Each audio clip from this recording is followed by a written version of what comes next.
বছর ঘুরে মা দুর্গা বাপের বাড়ি আসেন। কখনো দোলায়, কখনো গজে, কখনো ঘটকে বা কখনো নৌকায় হয় তার আগমন। কিন্তু এবার দেখি তার আসার আগেই বিসর্জনের বাণী। পাশবিক আচরে, অত্যাচারে ক্ষতবিক্ষত শরীরে কেন আজ লুটিয়ে নারীর প্রাণ, যে প্রাণ নাকি নতুন প্রাণ সৃষ্টি করে।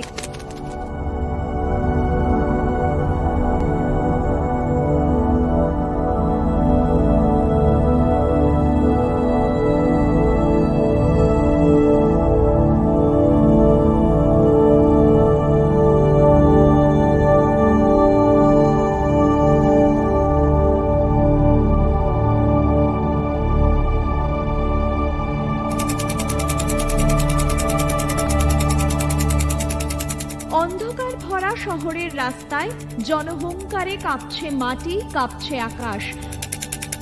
তনয়ার নামে আজ গাইছে হাজার সুর, ঝরছে হাজার কান্না।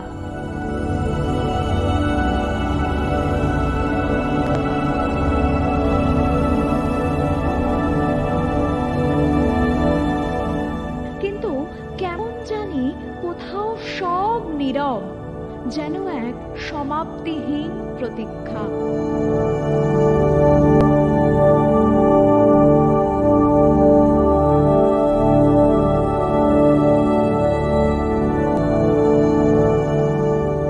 আমরা যে ছোট থেকে শুনেছি মা দুর্গা সর্বশত্রুকে বিনাশ করেন, তবে কেন রক্তে ডোবা আজ নারী শ্রদ্ধা?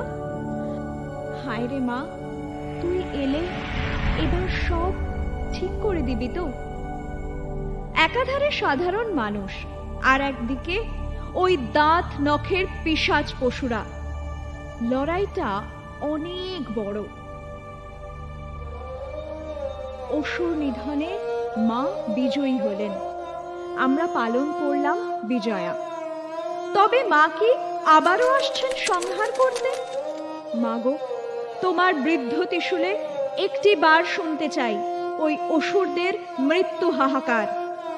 দমন করো মা, আদি শক্তি মহামায়া রূপে প্রকট হও। তোমার 10 অস্ত্রে আর বিচারের দাঁড়িপাল্লায় বাজ্যে ধ্বনি।